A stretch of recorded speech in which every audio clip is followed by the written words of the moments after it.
Alex Ropers, le skipper de Plenty, remporte le championnat du monde des phares 40 pour sa 7e tentative. Vous regardez le journal de la voile des Stop News. Bienvenue au bureau. Avec 4 victoires sur 6 courses courues, Plenty domine largement le championnat du monde qu'il remporte avec 10 points d'avance. Mais ça faisait longtemps que ça traînait. Je suis arrivé dans cette classe il y a 7 ans. C'est le 7e mondial auquel je participe. Et le remporter enfin, c'est comme un rêve. Non, vraiment, c'est incroyable et je suis super heureux. 19 équipages représentant l'Australie, le Canada, l'Allemagne, l'Italie, le Mexique, la Turquie et les États-Unis. Régate à San Francisco pour le 17e championnat du monde des phares 40. Avec un programme comprenant 11 manches où tout compte pour le général, le championnat est une épreuve où la détermination et la régularité sont les clés du succès. Un seul mauvais résultat peut ruiner les chances d'une équipe de soulever le trophée. Dans une superbe démonstration de force, Plenty remporte les 3 premières manches. Même Tom Slingsby, le vainqueur de l'America's Cup et tacticien à bord du phare australien Transfusion, est incapable d'enrayer la machine infernale qu'est Plenty. À la fin du 2e jour, Plenty se détache et prend 18 points d'avance sur le 2e. Cependant, avec 2 jours et 5 courses restantes, il y a encore une petite chance pour le peloton que Plenty perde les pédales. Mais ça ne sera pas le cas. Le 3e jour, le vent est au calme plat et toutes les courses sont annulées. Des vents très légers soufflent à nouveau pour la dernière journée. Le comité de course est seulement en mesure de faire partir qu'une seule manche.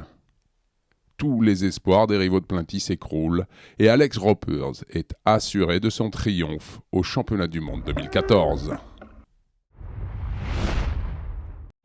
122 concurrents prennent le départ de la 35e Middle Sea Race, un nouveau record de participation pour la plus longue des classiques méditerranéennes.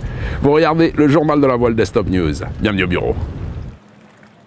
Sous un ciel bleu et un soleil radieux, des milliers de spectateurs se massent sur les abords de la Valletta pour assister au départ. Entre les fêtes à terre et la course elle-même, c'est un événement magique. Les paysages, le parcours difficile avec tous ces caps à contourner avant de revenir ici.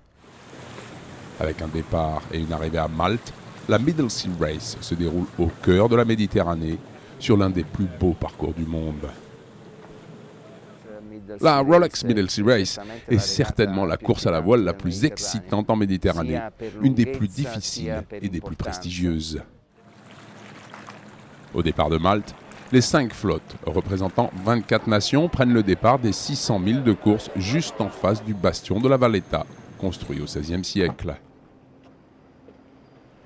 Après 26 heures de course, le Super Maxi de 100 pieds Essimit Europa 2 enroule le Stromboli en premier et conserve intactes ses chances de remporter les honneurs de la ligne pour la 4e fois. Nous voulons à nouveau gagner en temps réel, mais avec ces vents légers, je crois qu'il nous sera impossible de battre le record de l'épreuve. Vous regardez VR News, le journal de la voile virtuelle fait pour vous et par vous. Bienvenue au bureau. Justement, si on le protégeait ensemble, ce bureau, 70% des océans sont des zones de non-droit.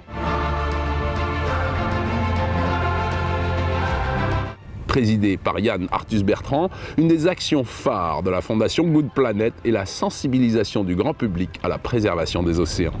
Retrouvez le rendez-vous La Minute Good Planet consacrée à la pêche au large des côtes africaines dans notre prochaine édition. Un éclairage sur les enjeux et les solutions de cette zone de navigation. En ce lundi 20 octobre, la tête de la course est maintenant cap au sud, après avoir passé l'archipel du Cap-Vert. Unifont TPN à 2000 d'avance sur Croix du Sud et un peu plus sur RAF 12F, Lise Fordan-Fers et Ecolo Goodbye Dan. À quelques 200 000 droits devant se dresse le fameux poteau noir pour l'instant, qui semble assez inactif. Cependant, il faudra surveiller de près les Occidentaux qui sont plus rapides et une route plus directe vers la bouée de Fernando de Noronha qu'il nous faut laisser à gauche ou à bâbord pour les intimes.